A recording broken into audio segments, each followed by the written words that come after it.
Salut tout le monde, c'est NatoX, 24e épisode du Let's Play sur le Skyblock des pixels et aujourd'hui, on va continuer le Rift évidemment, mais on va surtout commencer un nouveau Slayer. C'est le seul Slayer qui se situe dans le Rift et c'est le Slayer de Vampire. Donc bien évidemment, il y a encore quelques time charms à aller chercher avant cela. On va voir tout ce qui est en rapport avec le Slayer de Vampire. Et je vous préviens, dans cet épisode, on va vraiment énormément avancer dans le Rift. Donc ça va être un vrai step-up cet épisode. Allez, bon visionnage. Allez, let's go, on est reparti pour une nouvelle session de Rift. On va passer cette petite zone là et on va aller dans les Living Caves. Ok, donc pour résumer ce que j'ai fait dans les Living Caves, j'ai cassé des Living Metal. J'ai ensuite protégé mon stuff à 100% avec les Living Metal, avec les différents mobs qu'il y avait. Donc je les ai tous tués plusieurs fois. Je suis ensuite allé dans la prochaine zone, j'ai tué quelques Frozils, donc un nouveau mob à Crux. J'ai ensuite récupéré plusieurs Snakes avec cette musique insupportable. Bref, tout ça pour vous dire que j'ai eu la time charm, c'était rapide. Allez, on passe à la suite. On va essayer maintenant de battre un nouveau boss. Ce nouveau boss, c'est Bact. Il n'y a personne qui fait Bact malheureusement. Bon, j'ai 22 minutes pour le faire. Allez.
Voilà, c'est fait. Bon, j'ai gagné 6000 motes, 8 Bact fragments, 40 bits. Au moins, c'est fait. Let's go. Alors, je vais pouvoir maintenant craft la time charm. Elle se craft avec des Shaycrux. Bah, c'est nickel puisque j'en ai quand même pas mal. Let's go, ça c'est fait. Allez, je donne la Global Time Charm. Let's go. Je monte level 256 Skyblock. Let's go. Ok, maintenant on va passer à un jump extrêmement compliqué. C'est, je pense, le troisième jump le plus dur sur les pixels. Les deux premiers se situent aussi dans le Rift, mais ils sont plus tard dans la Mountain Top. On va peut-être les voir dans un épisode futur, mais là on va se focus sur celui-là. Donc vous voyez, il y a des lasers, il y a des plateformes, et il faut avoir le bon timing sur chaque plateforme en fonction des lasers. Il faut prendre en compte aussi les lags un petit peu, puisqu'on a à peu près en France 100 ping. Donc faut faire attention, c'est assez compliqué. Et puis on va essayer de le faire, allez, let's go.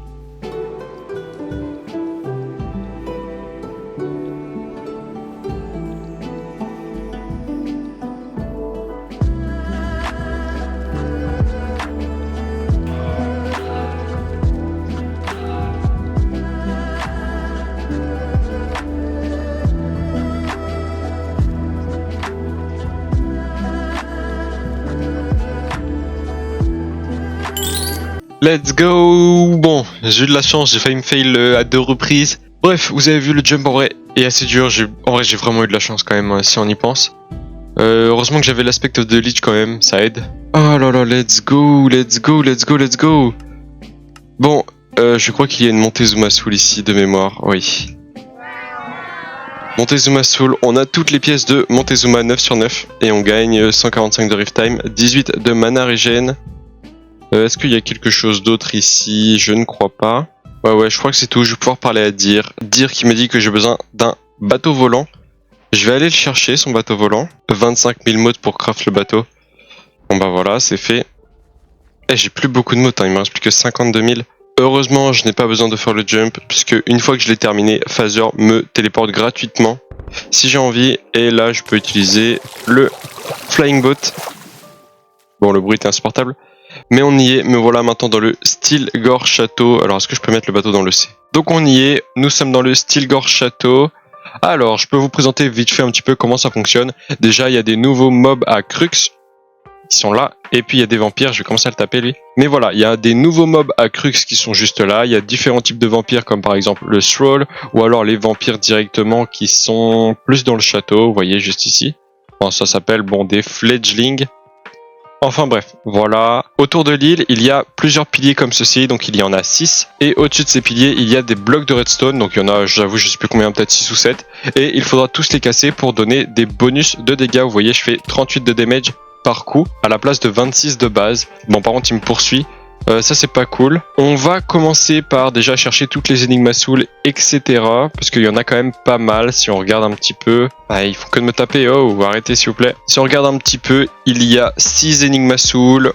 Ah, je peux pas parler tranquillement. Ok, là, je suis safe. Donc bon, voilà. Il y a 6 énigmes à soul. Il y a un œil, donc Eye of the Prince. Donc on va aller l'avoir maintenant. Il y a le talisman Crux qui peut être amélioré. Donc avec les nouveaux mobs à Crux. Et on doit aussi obtenir un healing melon qui va permettre de se heal. Puisque dans le Stilgore Château, nous perdons déjà de 1 du Rift Time quand on se fait taper. Et aussi, on perd de la vie. Vous voyez là, j'ai 13 sur 20 HP puisque ces mobs là ont commencé à m'attaquer. Donc voilà, je vous ai présenté vite fait tout ça. On va pouvoir commencer les énigmes à soul. Alors il y en a une déjà qui est ici, juste au niveau du coffre. Mais bon, c'est la même que ce qu'il y a eu dans plusieurs autres zones. Faut juste, si je tombe pas, faut juste taper tous les ballons avec les flèches que l'on a.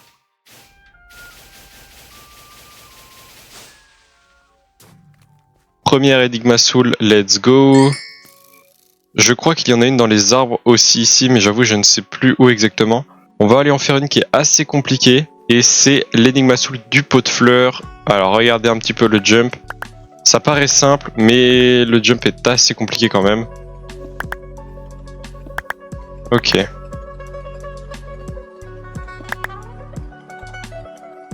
Voilà. L'exemple. Bon, après, j'étais pas très doué. Bon, c'est l'occasion pour moi de vous montrer que quand on meurt dans le Stilgore Château, on revient pas au spawn. On revient dans une prison un petit peu et on doit tuer ces mobs-là pour sortir de la prison. Donc, eh bien, je le fais, hein, voilà, comme ceci. Et on y retourne, on va réessayer la quête du pot de fleurs.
Ok, ça y est, let's go, regardez ça, j'ai terminé. Logiquement, il n'y a plus de sauts à faire. J'espère bien, parce que sinon... Voilà, let's go, l'énigme à soul est juste là.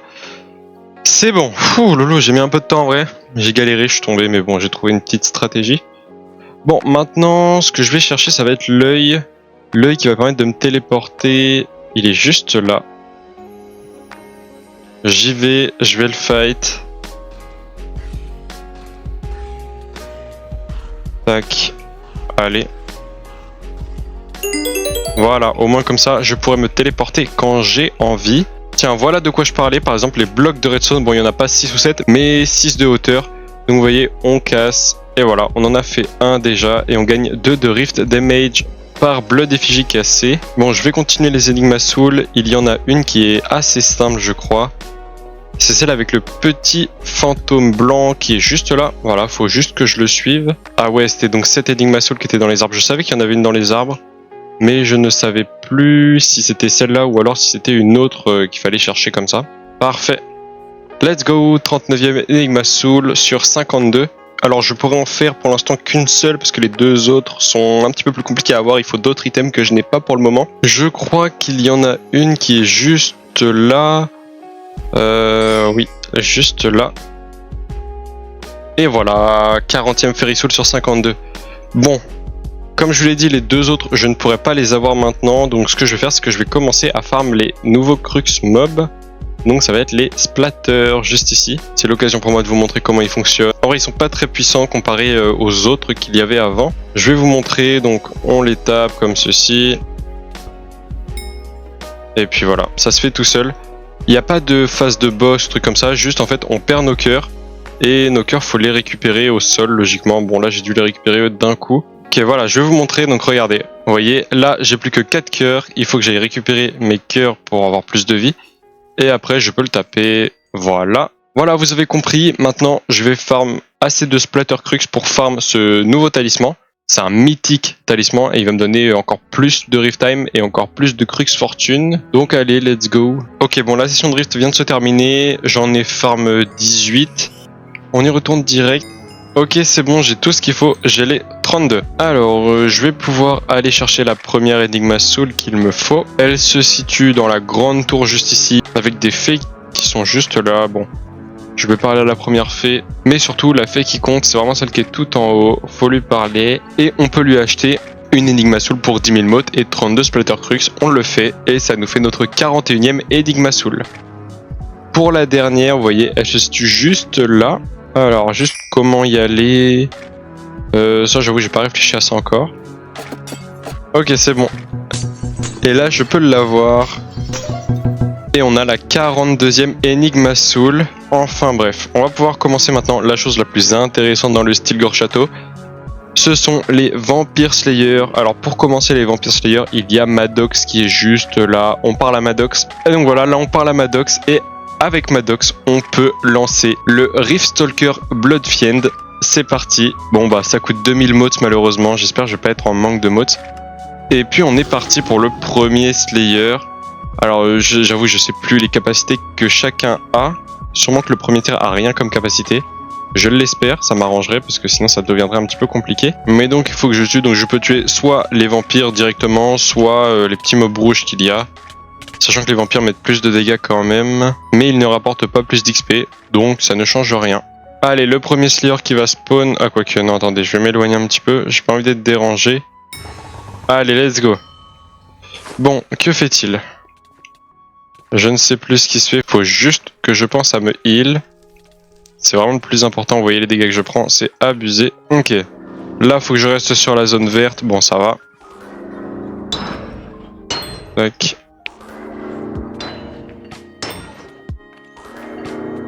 Et je prends des dégâts petit à petit quand même.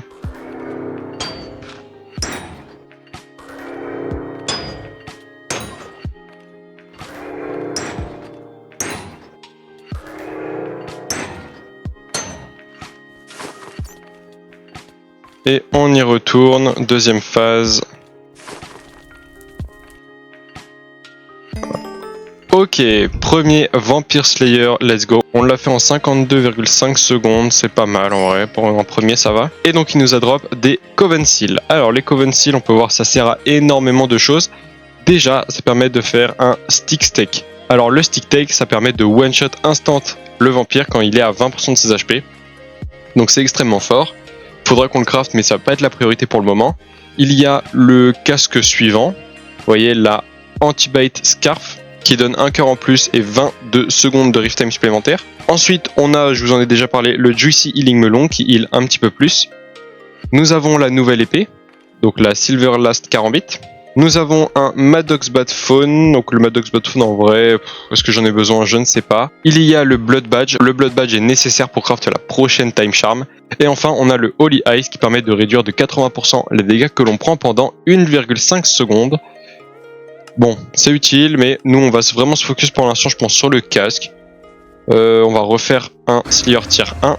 Et puis de toute façon, les Coven Seal, il en faut vraiment énormément, parce que vous voyez, il faut un stack pour un Blood Badge. Et pour craft la Vampiric Time Charm, il faut 6 Blood Badge. Donc bon, vous comprenez maintenant que c'est assez compliqué quand même. Allez, on y retourne pour le deuxième Slayer boss. Et puis, je pense qu'on va se retrouver quand j'en aurai farm déjà plusieurs. Allez, à tout de suite. Donc la session de Rift vient de se terminer. On peut voir qu'on peut améliorer notre pioche, enfin notre arme on va dire, même si c'est une pioche, en nouvelle épée, donc le Silver Last Karambit. Et on peut voir qu'il faut des Silver Fang et des Coven Seal. Donc on va faire tout ça. On va acheter les Silver Fang, donc il en faut 12. On va les insta-buy. Voilà. Et après, bon, on peut pas se ramener directement avec eux dans le Rift comme ça. Il faut sortir et il faut les mettre dans l'Under Chest qui se situe juste derrière. Tac, voilà, on les place et on va les récupérer quand on va aller dans le Rift. Donc là, je vais faire un petit / Warp Rift. Voilà, j'achète une infusion pour 32 Grand Experience Bottle. Et on y va, let's go. Donc voilà, j'ai farm 26 Coven Seal avec le temps qu'il me restait. J'ai farm aussi des Wilted Berberis puisqu'il en faut pour faire les prochains crafts, dont le craft de la Time Charm. Mais là, ce qui nous intéresse, c'est vraiment de récupérer les Silver Fang comme ceci. On peut craft la nouvelle épée, alors comme ceci. Parfait, et donc vous voyez, ça me donne 8 de speed supplémentaire. Le damage c'est le même, mais surtout ce qui est intéressant c'est que ça régène 5 de mana et 0,5 de heal par hit, et surtout je gagne 3 de rift damage sur les vampires. Bon, on va pouvoir farm encore des Slayer Boss tier 1. Je pense que ce que je vais faire c'est que je vais continuer de faire des tier 1 pour avoir le Steak et le Juicy Healing Melon, et après grâce au tier 2 on va pouvoir craft l'Anti-Bite Scarf. Je pense que c'est la meilleure option, ça va me permettre d'avoir plus de stats pour réussir les Vampire Slayer et surtout plus d'outils. Donc on y retourne directement, je vais parler à Maddox et je vais relancer un nouveau Slayer Boss. Bon allez, on se retrouve quand je craft tous les items dont j'ai besoin et quand je commence un boss tier 2. Ok, ça y est, j'ai pas mal de Coven Seal, j'en ai 58. Et surtout, je suis passé Vampire Slayer tier 2. Regardez ça, tac. Voilà, je récupère tout ça. Et donc je monte même level 257. On va pouvoir craft tout ce qui est nécessaire maintenant. Alors déjà, le Juicy Healing Melon, c'est fait. Ensuite, j'ai farm pas mal de Wilted Berberis puisque c'est quand même extrêmement utile. Il m'en faut 6 au total. 3 pour cet item, donc le Steak, et 3 pour la Vampiric Time Charm. Donc on va pouvoir mettre ça de côté d'ailleurs, comme ceci. Donc voilà, on a nos 2 nouveaux items qui vont nous être utiles. Donc, je vais vous montrer comment ça marche avec un Slayer tier 2. Alors, je vais encore vous le dire, mais j'ai oublié comment ça marchait. Je sais plus les capacités du Slayer tier 2. Ok, je vous reprends juste 2 secondes avant de se faire spawn le boss. En fait, j'ai remarqué quelque chose, mais... Ah, s'il veut bien me lâcher, lui. J'ai besoin d'un item extrêmement important, en fait. J'ai besoin de Loli Eye. En gros, je vous l'ai dit, ça réduit de 80% les dégâts que je prends pendant 1,5 secondes. Et il me faut 100 de glace ainsi que 16 Coven Seal. Je crois que je les ai... Alors la glace 100... Ok, parfait. Donc je fais ça comme ça. Et je peux craft cette Holy Ice. Ça va être extrêmement utile. Donc il spawn. Il va logiquement me mettre plus de dégâts. Ouais, il me met 2 cœurs par coup. Et là... Ok, je prends Twin Close. Ok. Donc c'est ça. Twin Close, c'est bien ça. Let's go. Ça veut dire que j'aurai pas de problème. En fait, il faut que j'utilise le Holy Ice dès qu'il y a marqué Twin Close sur mon écran. En vrai, ça va, c'est plutôt simple. Tac, parfait. Et là, le steak, vous allez voir, ça va. Le one shot, let's go! Bon bah nickel, j'ai réussi. Maintenant, je vais pouvoir continuer les boss tier 2, histoire de monter le level de Slayer, histoire de farm aussi les Coven Seal, puisqu'il m'en faut 6 stacks, vous voyez. Donc ce n'est quand même pas rien. Sur le boss à l'instant, je drop un Enchanted Book Bundle. Si je fais clic droit, ça me donne un Enchanted Book. On va faire ça. Ah non, je peux pas l'ouvrir dans le Rift. Bon bah je vais le transférer plus tard, on va continuer les boss et puis on se retrouve quand je monte de level Slayer. Ok, tout le monde. Alors voyons ce que j'ai fait. Le farm a duré quand même un petit moment. On peut voir que j'ai le level 3 à récupérer. Voilà, j'ai fait pas mal de Slayer boss tier 3. Le tier 3 en vrai était assez simple, ça va. Donc je peux récupérer tout ça. Je monte level 258 Skyblock. Et ce qui est intéressant, c'est que je peux craft la Vampiric Time Charm. Donc la Vampiric Time Charm, elle coûte 3 Wilted Berberis Bunch. Donc ça, je les ai dans mon EC quelque part, voilà, juste là. Nickel. Cette Vampiric Time Charm aussi me coûte des Blood Badge. Et les Blood Badge se craftent comme ceci. Donc on avait dit un stack de Coven Seal pour chaque Blood Badge. Il en faut 6, soit 6 stacks de Coven Seal, parfait. Et après, il faut des Lich Supreme fragments et des Backed fragments. Donc j'ai refait 2 fois Backed, 2 fois le Lich Supreme pour avoir assez. En vrai je l'ai pas refait en vidéo, mais vous avez compris le principe si vous avez vu les premiers épisodes. Et surtout si vous avez vu celui-là en entier, vous avez vu qu'au début j'ai fait Backed, donc c'est la même chose. Et puis ensuite, il me faut des Crux Motion, et les Crux Motion ça se craft avec tous les Crux qu'il y a sur le jeu pour le moment. Heureusement dans mon EC j'en ai énormément, j'en ai assez, voilà. J'en ai assez pour tout craft, donc on va récupérer ces 12 de chaque qu'il faut, comme ceci, voilà. Et je vais pouvoir le craft, bon bah en vrai le craft c'est dans le sens où on les a découverts les mobs. Donc c'est comme ceci, et je vais en faire 12, parfait. Ce qui me laisse quand même pas mal de crux pour faire d'autres crafts. Je sais pas s'il y a d'autres crafts, mais en tout cas, j'aurai assez. Parfait. Et je peux maintenant passer au craft de tous les Blood Badge. J'en craft 4 comme ceci. Bon, les 2 Backed fragments et Lich fragments, je vais les garder, on sait jamais, ça c'est peut-être utile. Donc, Light Time Charm se craft comme ceci. Et voilà, la Vampiric Time Charm, elle est faite. Let's go. Je vais aller la donner et on sera à 7 Time Charm sur les 8. C'est quand même incroyable, non? Et la Vampiric Time Charm se place juste ici, regardez ça. Let's go. Level 259 Skyblock aussi, nice. Ça sera la fin de la vidéo, comme je vous l'ai dit, on a extrêmement bien avancé, regardez l'avancement. Plus 3 Time Charm, c'est incroyable. En tout cas, j'espère que cette vidéo vous aura plu, n'hésitez pas à vous abonner, à liker, à mettre un commentaire. Rejoignez aussi le serveur Discord Sky Coffee dans la description, si vous voulez parler avec des membres de la communauté francophone du Skyblock. Et puis moi je vous dis à la semaine prochaine pour une nouvelle vidéo. Allez, salut!